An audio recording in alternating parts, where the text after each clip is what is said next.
जैसे मैंने बताया, पुराणों में एक कहानी है, कथा है शिव पार्वती की, का विवाह कैसे हुआ। देवता जो थे, जैसे कल्पना है, स्वर्ग है, उसमें इंद्र उनका राजा है, 13 देवता हैं और उनकी सब चीजें अलग हैं। गाय है, कामधेनु है, घोड़ा है उनका उच्चैश्रवा, हाथी है ऐरावत, सारी चीजें उनकी अलग है। तो कहते हैं कि देवता जो थे वो युद्ध में पराजित हो जाते थे और एक तारक नाम का असुर सबका विनाश करता था। कालिदास वहां लिखते हैं, पुराणों की इस बात का विस्तार कुमार संभव में किया है। तो वो जो बात है वहां क्या लिखा है, तारक असुर उपप्लवाय लोकानाम धूमकेतु उत्थित। जो लोग थे उन्होंने शिकायत की देवताओं के राजा इंद्र से कि महाराज तारकासुर, नाम सुना है, तारक असुर है, तारक नाम का असुर है, वो ऐसे उदय हो गया। सूर्य उदय होता है कल्याण के लिए, चंद्रमा उदय होता है कल्याण के लिए, तारों का उदय होता है कल्याण के लिए, लेकिन ये धूमकेतु जो है उसको क्या मानते हैं, विनाश के लिए। धूमकेतु क्या करता है, विनाश, जिसे पुच्छल तारा कहते हैं। कहते धूमकेतु युग, जैसे धूमकेतु जब आता है, महाभारत का जब युद्ध हुआ तो उस समय की भी घटना है कि महर्षि वेदव्यास के पास गए युद्ध के लिए विचार करने, श्री कृष्ण आदि रे कि युद्ध के लिए समय कौन सा रखा जाए। तो उन्होंने कहा ऐसे ऐसे एक धूमकेतु का उदय होने जा रहा है। ज्योतिष के विद्वान थे, और वो धूमकेतु क्या होता है, प्रजाजनों के, प्रकृति के लिए विनाश का कारण बनता है। अर्थात ऐसी परिस्थितियां प्रकृति में पैदा हो जिससे कि अधिक से अधिक विनाश हो सके। नहीं तो प्यार मोहब्बत से कोई किसी को मार सकता है क्या? मारने के लिए, मरने के लिए तो बुद्धि को विकृत करना पड़ेगा, विनाश बुद्धि करनी पड़ेगी। वो कब होगी, जब धूमकेतु आएगा, और धूमकेतु होगा तो यहाँ प्रकृति की सारी विषमताएं हो जाएंगी, तब ऐसा होगा। तो धूमकेतु भारतीय साहित्य शास्त्र में विनाश का कारण माना जाता। ऐसा हुआ होगा अध्ययन के आधार पर इसलिए कहा। तो धूमकेतु के समान लोका नाम उपप्लवाय, लोकों का प्लवन, नहीं विनाश, प्रलय के लिए उदय हो गया ये। महाराज इसका कोई उपाय करो। तो कहते हैं देवताओं ने प्रयास किया और देवता सफल नहीं हुए। बहुत शक्तिशाली था देवता, मतलब उत्तम कोटि के लोग, लेकिन पौराणिक दृष्टि से मान लो देवता यानी इंद्र के नेतृत्व में सब देवता। यदि हम बुद्धिजीवी की दृष्टि से विचार करें तो मतलब बुद्धिजीवी लोग, बोलो, जैसे संसार में अलग अलग हो ही जाते हैं लोग। किसी देश का राजा, किसी क्षेत्र में कोई गुंडा, कोई बदमाश प्रजाजन को दुखी करता है, ऐसा हो जाता है। तो वो ऐसा हो गया, तो देवता पराजित हो गए, नहीं हुआ। तो फिर क्या हुआ, कालिदास इसका मानवीकरण करते हैं। मानवीकरण समझते हैं ना, जैसे बादल को दूत बनाया कालिदास ने। मानवीकरण में कवि बहुत निपुण होते हैं। कालिदास तो बहुत ही निपुण था। मेघदूत कविता है ना, रचना है, काव्य रचना है, तो उसमें मेघ को दूत बना दिया। तो मानवीकरण कहते हैं, यानी प्रकृति की जो चीजें हैं, जड़ चीजें हैं, उनको भी मनुष्य मान लेना। तो यहाँ क्या किया है, कामदेव है। कामदेव किसे कहते हैं, काम को भी देव कहा। हमारे अंदर जो इच्छा होती है यौन में, पुरुष और स्त्री के अंदर एक दूसरे के प्रति जो आकर्षण है, एक दूसरे के प्रति जो चाहत है, उसका नाम क्या है, काम है। उस काम को भी देवता का रूप दे दिया भारतीय संस्कृति में। क्या कहा, काम भी देवता है, पूजनीय है, योग्य। क्यों, उसी से संसार आगे बढ़ता है, सृष्टि प्रक्रिया आगे चलती है, वंश परंपरा चलती है, संसार चल रहा है। तो जो इतना सब कुछ दे रहा है वो काम के कारण ही तो है। जिनके अंदर काम भाव नहीं होता, स्त्री के अंदर पुरुष की कामना नहीं, पुरुष के अंदर स्त्री की कामना नहीं, वहां सृष्टि बढ़ेगी नहीं आगे। दोनों स्वार्थी हो जाएंगे ना, शरीर की हानि होगी। क्यों शरीर की हानि करें, संतान से पैदा करके अपनी शरीर की शक्ति क्यों क्षीण करें।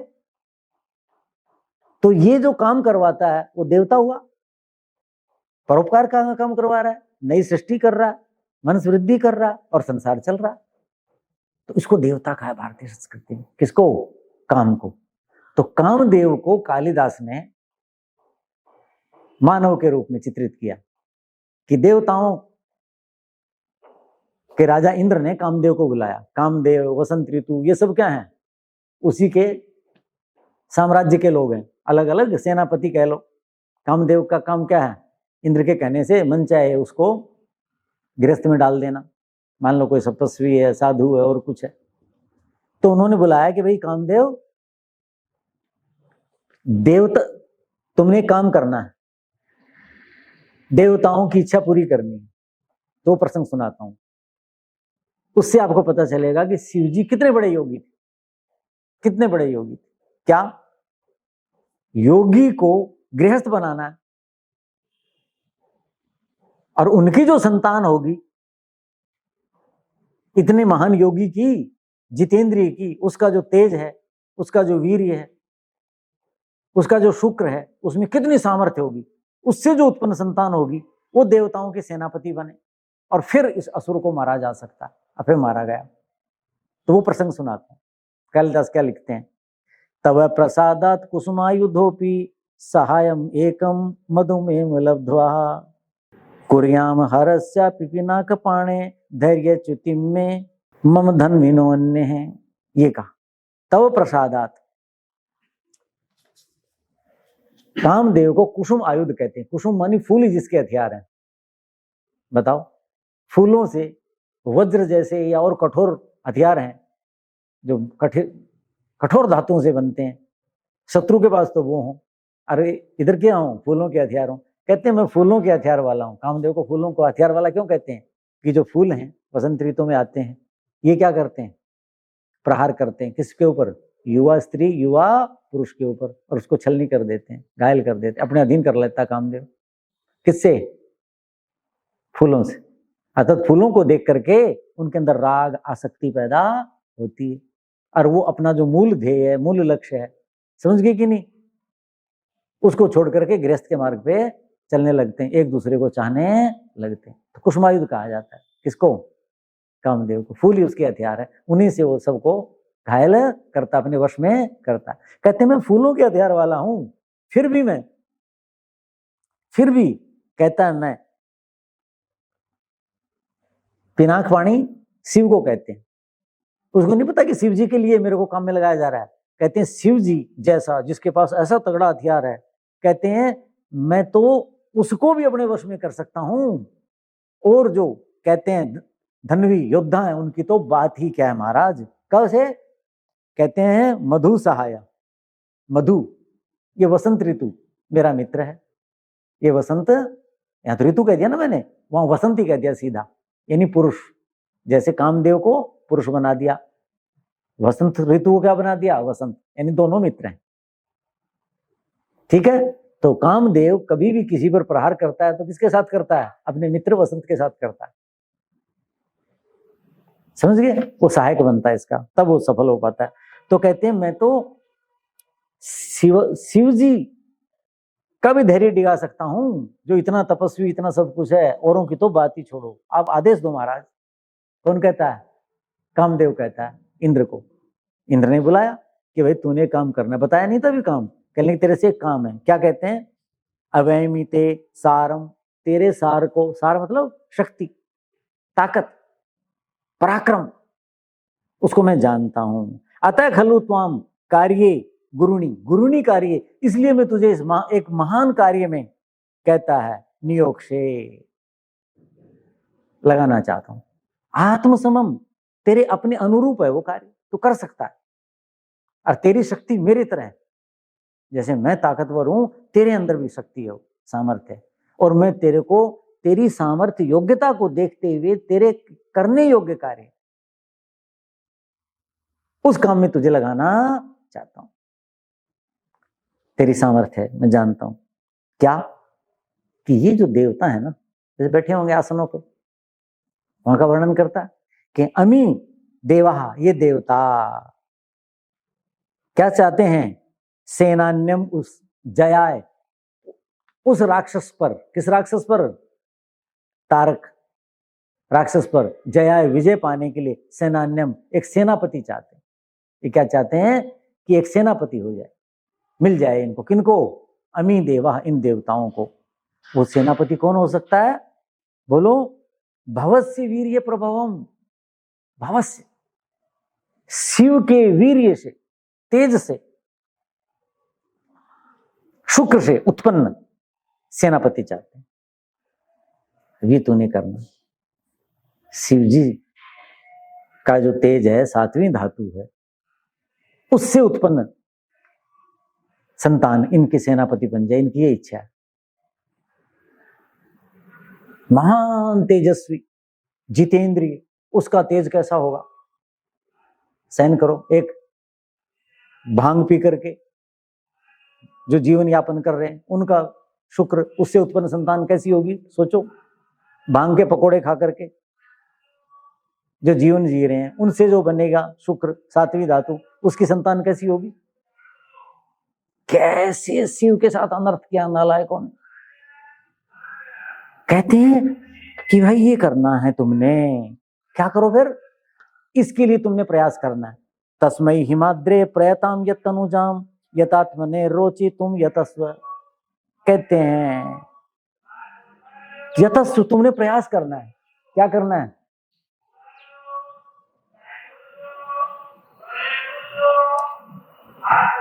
हिमाद्रे, हिमालय, पर्वतराज हिमालय की बेटी पार्वती, कहते हैं उसमें उसकी रुचि हो जाए। किसकी? शिव की। ऐसा यत्न करना। समझ रहे हो? पर्वतराज हिमालय की बेटी पार्वती जो है, उसके रोचि तुम यतस्व, यथात्मने। किसके लिए प्रयास करना है? कहते महाराज लड़की को देख के तो कोई भी लड़का, और वो तो पार्वती इतनी सुंदर हो जाए। कहते हैं ना, ऐसा नहीं हो सकता। क्यों? यथात्मने, उसकी आत्मा अपने वश में है, उसका मन, उसकी बुद्धि, उसकी इंद्रियां उसके वश में है। किसके? शिव के। शिव जो है, उसकी बुद्धि, मन, सारी इंद्रियां उसके वश में है। उस जितेंद्रिय, उस वशी, उस यति को पार्वती अच्छी लगने लग जाए, उसमें उसकी रुचि हो जाए। कहते हैं रोचि तुम यतस्व, ऐसा यत्न कर। अब तुम प्रयास कर ले, देख ले, तेरा काम ये सृष्टि में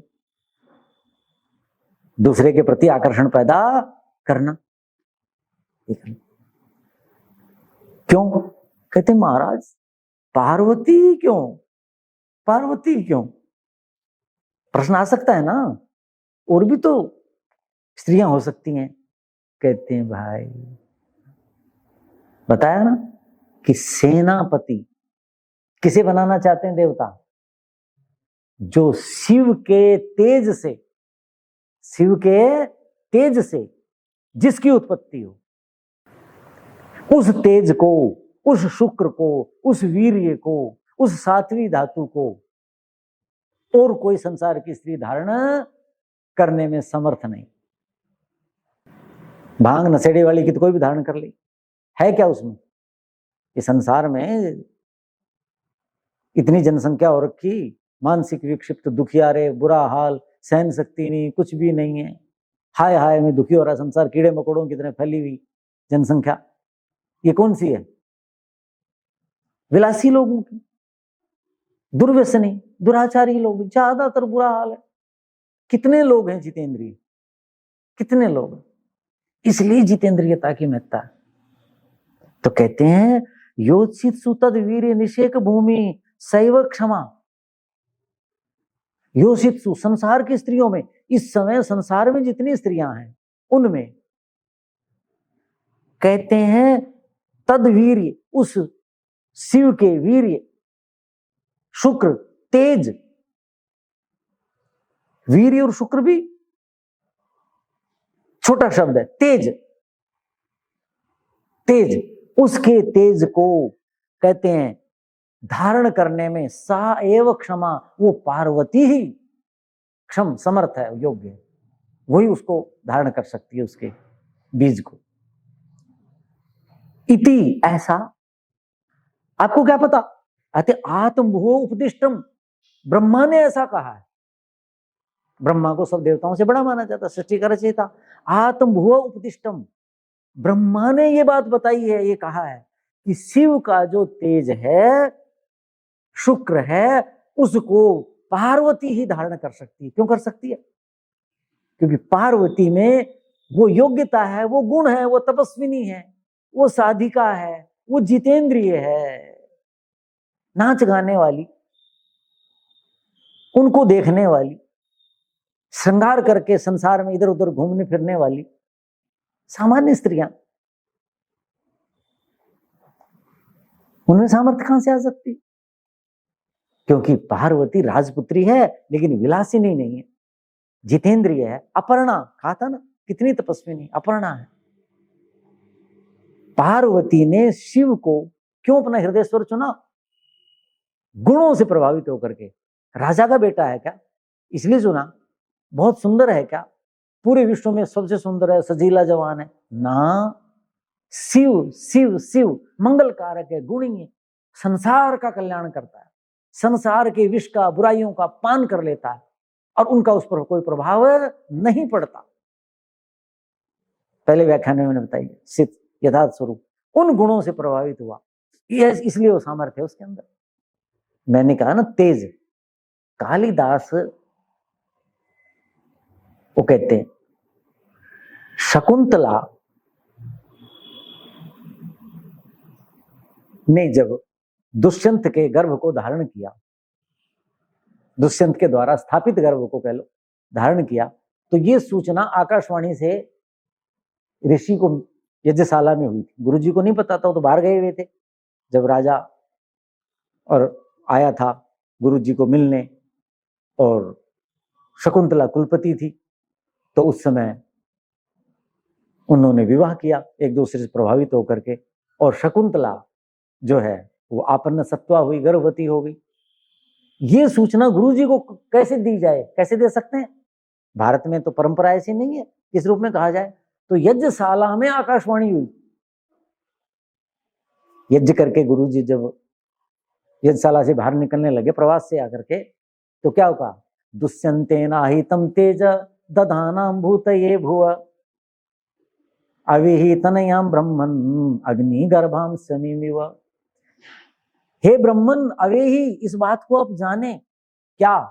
दुष्यंतेन आहितम तेज दधाना, आपकी पुत्री, पालिता पुत्री, वो तो ब्रह्मचारी थे, उन्होंने तो पालन पोषण किया था इसका, शकुंतला का। मेनका की बेटी थी, विश्वामित्र की बेटी थी। तो कहते हैं दुष्यंत आपकी जो बेटी है उसने दुष्यंत के द्वारा स्थापित तेज को धारण कर लिया है, जिसको हम लोक भाषा में क्या कहते हैं? गर्भ आधान, गर्भ का आधान कर लिया, स्थापन कर लिया, निषेक क्रिया कर ली, निषेचन कर लिया। कितनी उत्तम भाषा कालिदास, समझ गए? हर स्त्री तेज को धारण नहीं करती, वो गर्भ धारण करती है। शकुंतला ने तेज को धारण किया था। कौन सा तेज था वो? जिसके नाम से इस देश का नाम है। चक्रवर्ती राजा बना, वनवासी, जंगल में, आश्रम में रहने वाली शकुंतला का बेटा चक्रवर्ती राजा बना, भरत। तो तेज था ना, उस तेज को श्रेष्ठ मानव चक्रवर्ती राजा के रूप में। तो तेज, यहां भी तेज का प्रयोग, इसलिए मैं तेज कह रहा हूं कि शिव के तेज को अन्य संसार की कोई स्त्री धारण नहीं कर सकती।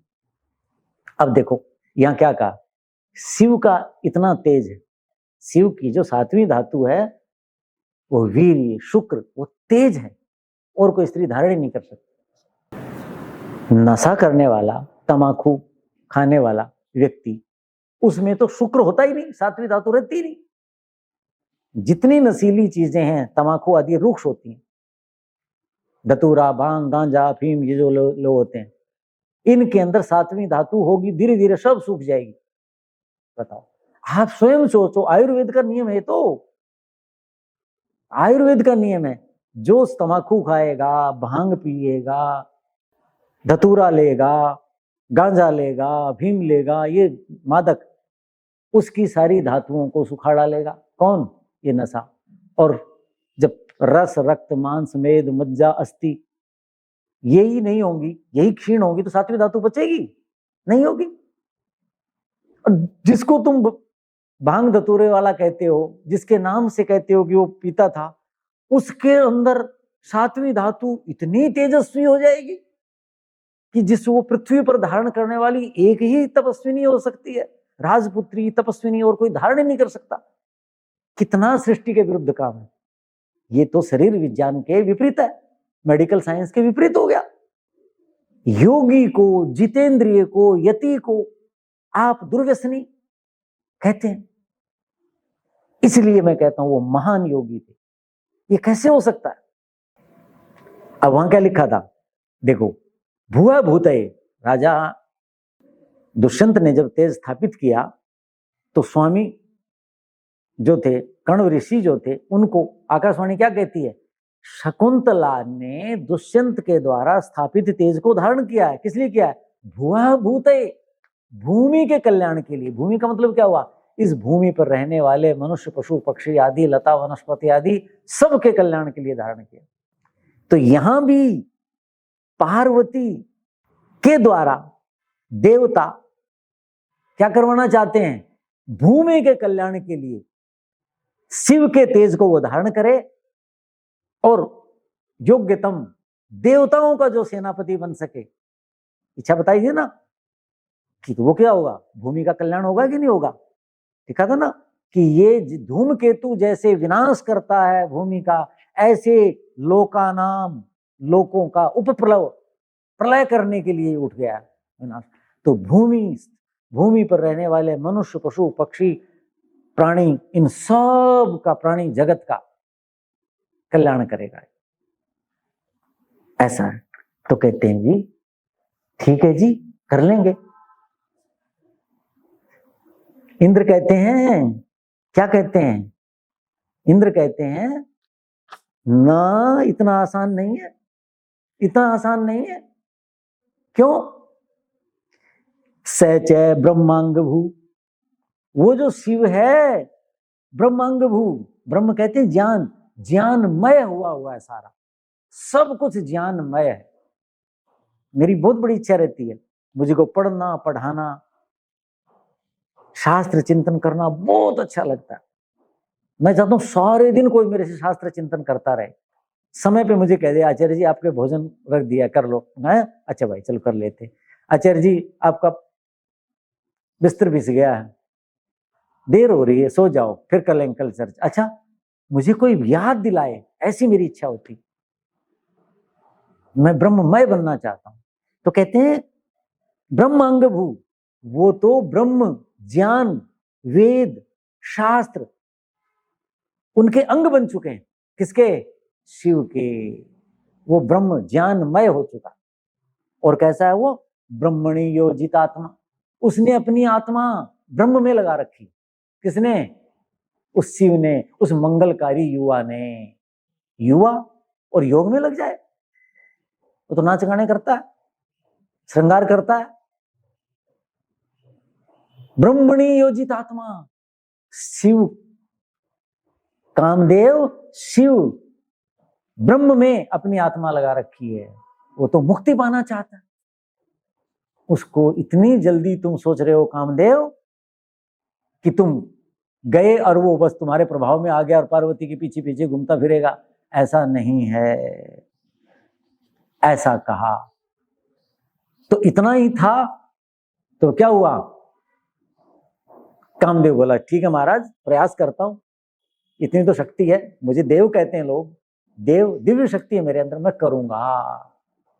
क्या करता है फिर वहां जाकर के, कैसे क्या होता है, और शिव पे उसका प्रभाव पड़ता है नहीं पड़ता, इस पर अगले व्याख्यान में चिंतन करेंगे। ओम शांति।